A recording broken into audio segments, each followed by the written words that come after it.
Hey YouTube, Untamed here. We are currently living through an auto loan crisis within the United States here. We just ticked over $1.6 trillion in auto loan debt. That is an unprecedented figure. In today's video, I'm going to highlight just how we got to this point and really what we can expect moving forward. So stick with me. Obviously, we can't talk through this topic without bringing out the pandemic. We saw hyperinflation take place really since the beginning of the pandemic, COVID-19, right? That has propelled the issue. It made money cheaper, so people were able to take out these astronomical loans and get very high LTV or loan-to-value loans on these inflated price tag vehicles. We saw so many dealerships really take advantage of people during this time, charging markups over MSRP, over a sticker, taking advantage of you and I, the consumer. So obviously, that's a big part of the reason of why people right now are suffocating with their auto loans. People clearly overpaid throughout the last few years, and well, right now they're paying the price. When you combine the astronomical price tags of new vehicles with the ever-increasing auto insurance premiums combined with the cost of your mortgage, your rent, your grocery bill, you name it, everything has just been shot to the moon. And well, Americans are feeling like they're being bled out. I mean, it's really a death by 1,000 cuts is what it feels like. You know the old saying of you will own nothing and be happy? It's starting to feel like that. The national average new vehicle purchase price just ticked over $49,000 here in Q1 2025. That just continues to be a compounding issue, a compounding pain point for so many Americans, right? The national average new truck price just ticked over $64,000 here in Q1. So again, people are just feeling suffocated. The national monthly payment on those new vehicles was just over $770 per month. National average monthly payment on a used vehicle purchase is $535 now. If you bought a truck, over half of the truck loans out there right now are over $1,000 per month. Absolutely insane. But when you begin to peel back the layers of the onion, it begins to make more sense, right? You look at the interest rates. The national average interest rate on a new vehicle purchase right now is between 7 and 7.5%. That's on a new vehicle purchase. It's between 11 and 12% now on a used vehicle. And while used vehicle prices, we're starting to see their price tags skyrocket too, because so many people cannot afford to go out and buy a brand new example for $70,000 to $100,000, whether you're getting a truck, a full-size SUV, you can't afford those monthly payments. So people are naturally gravitating to the used examples. And well, dealers, they're not dumb. They start to see that, they start to realize that, and they start hiking up those price tags. Where can they capitalize the most? If they can't sell their new inventory, let's try to milk people a little bit more on these used examples. And if you thought inventory levels were high right now, just wait till the end of the year. Analysts are expecting to see a 10 to 15% increase of new vehicle inventory at the start of 2026 comparatively to what we just saw at the beginning of 2025 here. So we're going to see that growth rate, which that in and of itself is quite astounding. People are gravitating to used vehicles and they're not buying these new ones, and well, these new ones are just collecting dust on dealership lots. So why do we do this to ourselves? Why do Americans go out and get into this astronomical amount of debt just to have four wheels underneath them every day? Well, obviously, here in America, the automobile is a huge part of our history. Really, since the advent of the interstate or highway system here in the United States, we've always needed the automobile. And the automobile over time has become a status symbol for us Americans. I'm not saying America alone, of course, other countries too, but for us, it's always been very special and very much needed given how spaced out many of these cities are, right? And let's face it, we are a TikTok generation at this point. So many of us are just wanting to buy and keep up with what we see online. We see somebody on TikTok, Instagram, YouTube having a nice vehicle, having a nice car, and well, hey, they're my age, why can't I have that? So we begin to compare ourselves so often to what we see online. It goes beyond the whole keeping up with the Joneses next door, keeping up with their neighbors to flex on them. It goes beyond that at this point. It's about what we see when we fire up the interweb. But what people fail to realize is the sad truth of the matter is so many of these people that we see online and look up to and admire, they are often hugely in debt. They're in debt up to their ears, but we often don't see that. We just tie the fact that this individual has a brand new BMW or a brand new Mercedes-Benz to their success, to their wealth. And that's all we kind of connect it to in our minds. But in reality, they're probably suffering just as much as you and I, or even more so. And honestly, we always forget that vehicles at the end of the day are depreciating assets. On average, when you drive a vehicle off the lot, you immediately lose 10% off that vehicle's value, on average, right? Obviously, it varies vehicle to vehicle, but within that first year of ownership, you generally lose about 1/5 or 20% of that vehicle's value, okay? And that's the first year. Second year is about 15% is what you can expect to lose beyond that. And then every subsequent year after that, 5 to 10% off that vehicle's original value. So really, just within 4 to 5 years, the vehicle's already worth half of what you paid. but at the same time, you are still likely making astronomical monthly payments on the thing, really for a couple more years beyond that. You've already built up a pretty huge negative equity at that point, and that becomes such a pain point for so many Americans. Much like what we saw before the 08-09 recession, so many banking institutions were really practicing pretty irresponsible lending practices with auto loans throughout the last 5-6 years, oftentimes giving out loans up to 150% LTV or loan to value. What I mean by that is somebody could go buy a $100,000 Cadillac Escalade, that dealer could perhaps add a $25,000 markup on top of that MSRP, hit you with the taxes, of course, fees, registration, protection packages, extended warranties, you name it, and bring that price tag, final price tag, up to about $150,000, and still the banking institution would issue that loan on that $100,000 Cadillac Escalade. So some pretty shady and irresponsible practices, which is why so many people are upside down on their auto loans right now, and they feel like they are trapped. 1 out of 4 auto loans that are out right now has a negative equity on it. And of all the negative equity that exists out there, the national average is right around $7,800 at this point as of the beginning of 2025 here. So on average, an individual with a negative equity on their auto loan, they owe $7,800 more than what that vehicle is currently worth. And that's pretty sickening. And it's only now that banking institutions are starting to clamp down on issuing auto loans.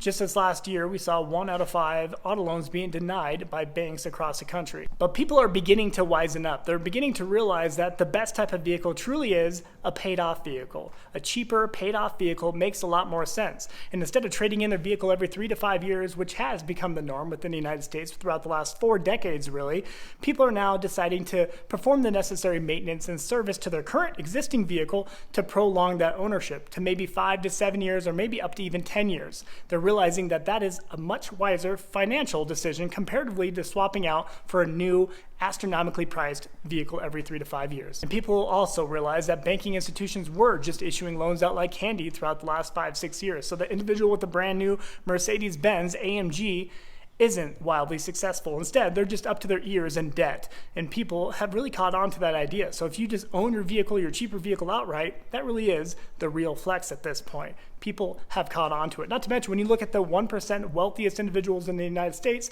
what do they tend to drive? They tend to drive Toyotas and Hondas, if you can believe that. But let's face it, us Americans, we've been conditioned ever since we were little to believe that the things we own, is a direct reflection of our success, wealth, and happiness. But in reality, what is it? It's our ability to spend time with family, friends, and loved ones, like this one right here. Say hi, May. Hey, say poop. Okay, well, there you have it. It's our ability to spend time with loved ones and being debt-free. That really is the foundation of happiness, in my opinion, and really freedom. And we always talk about the cost of living going up, the cost of mortgage, your rent, the cost of groceries. We talk about, of course, the cost of vehicles being shot to the moon and insurance premiums over doubling in the last 2.5 years across the entire country. We talk about that all the time. But what's kind of a root of that? The root cause of it is the cost of repairs. The cost to repair your vehicle after an accident of any sort, whether it's a small fender bender or getting T-boned, it costs an arm and a leg now. There's so much technology crammed into these vehicles where you got sensors on every single panel. Everything just costs an arm and a leg, and that is driving up auto insurance premiums, right? That Cadillac Escalade that crashes out in Miami, Florida, that cost $150,000.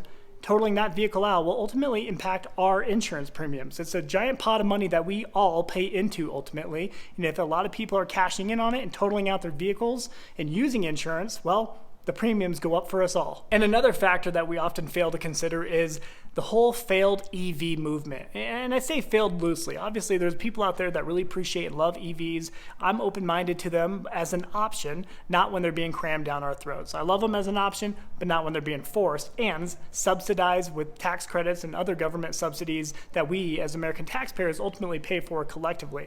But the whole failed EV movement by Ford, Stellantis, GM, everybody, they lost billions of dollars investing into EVs, right? They were a huge flop for so many of these companies, and well, somebody's got to pay for it. That means they're going to hike up the prices on their combustion engine examples, their other vehicles in their lineups. They're hiking the price tags up just enough to cover their losses of EVs, and we're seeing that right now. Oh, the blue feature? Oh. Rejected. And believe it or not, vehicle manufacturers have been stifling and slowing their vehicle production really throughout the last year and a half at this point. They see that compounding growth rate of their new vehicle inventory sitting on dealership lots unsold, and well, it does them no good to keep pumping out more vehicles if they're not selling them at all. It actually does them more harm. If there's 25 brand new Chevy Silverados 1500s sitting on the lot, well, it's going to be very difficult for that dealer to sell them for a really good price tag. Well, at least good for the dealer, right? They're going to have to offer huge incentivized interest rates and discounts in order to move that metal. Again, that cuts into the bottom line. And used vehicle inventory, although it's selling more and the price tags are going up, is kind of a catch-22 because so much of the used vehicle inventory out right now are vehicle repossessions. We saw an unprecedented growth rate of vehicle repos between 2023 and 2024. We saw a 23% uptick, up to 1.85 million vehicles were repossessed just last year in 2024, and 1.5 million were repossessed in 2023.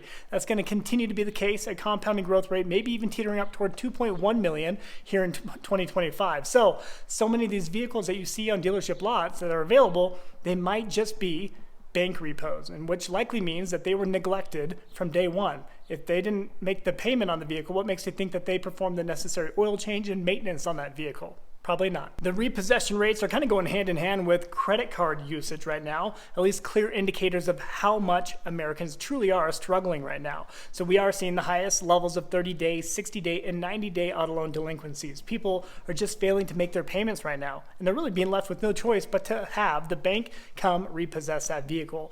If of all their bills and payments that any American generally has between their mortgage, keeping groceries, food on the table, they're going to cut their auto loan payment first. They're going to stop paying that because there's a chance that they'll be able to ride it out for a few months before the bank comes to get it. And when you look at how much people are using their credit cards right now, that becomes a very clear indicator of just how badly they're struggling. Right now, within the United States, the typical American has $7,300 in credit card debt. $7,300. And per household, between husband and wife, you're looking at $9,500. So people are leveraging these extremely high interest rate credit cards, generally between 21 and 25% APR interest rate. That becomes such a sickening compounding problem for Americans. Thankfully, there will no longer be government subsidies handed out like candy for EV sales. Like if you were to go buy an F-150 Lightning, you're no longer going to get that, $7,500 tax credit for buying it. And that's a good thing for you and I, right? For everybody else, the vast majority of folks buying combustion engine vehicles who rely on combustion engine vehicles, they're no longer having to pay into those government subsidies, those tax credits, because we all pay into that bucket in some shape or form. Real quickly, let's talk about the tariffs. So President Trump's added tariffs will ultimately be a good thing for you and I, the consumer. I know that's an unpopular opinion, but let me explain. Right now, price tags are already far too high. Go look at any dealership lot. They're going to have an abundance of unsold inventory. Oftentimes, a lot of them 2024 units. It's May of 2025, and a lot of unsold 24 still sitting, collecting dust. So they cannot sell at their current prices. Vehicle manufacturers have already priced out their target demographics of so many of their vehicle options. So they don't have the luxury to hike up prices, up 25%. They don't have the luxury to hike it up 10%, I would argue. A lot of analysts believe that we will see a little bit of an uptick, maybe 5 to 7% across the board. But even then, I don't think that's going to do too much, right? I mean, people aren't buying as is. They can't hike up the price. They're still going to have to slash prices, offer huge discounts, and incentivize interest rates if they want any chance of moving that metal. And to be clear, obviously, people are falling victim to the whole fear-mongering tactics being deployed by so many dealerships right now. The whole, hey, come get your pre-tariff vehicle, come buy your vehicle before those tariffs hit, before price tags go to the moon. A lot of dealers are really leaning into that. It's kind of sickening to see how much they're leaning into that, right? But they're deploying all tactics necessary to try to sell their metal, okay?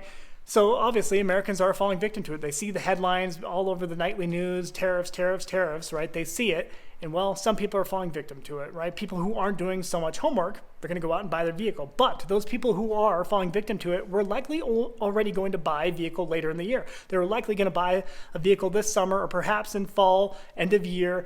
They were going to buy this year anyway. All this did was preempt them to go buy a little bit sooner. So come time for June, July, August, I firmly believe that frozen middle, which tends to be the slowest part of the year for any dealership, is going to be extra slow and extra painful for dealerships this year, because all these pre-tariff buyers, they were going to buy maybe in the summer anyway. now they're going to have dang near nobody coming out and buying a vehicle off their lot. So if you're wanting to get an excellent deal, I would argue that June, July, August is going to be the time frame to shoot for. Just to close the loop on that idea, right now, this time of year, April, May time frame, that's end of tax season. That's when people have their tax returns, and they generally will go out and use that tax return as a down payment or a down deposit on a new vehicle purchase. So right now really is kind of the heightened part of the season of any given year for any dealership to make a lot of sales happen. This is the heightened part.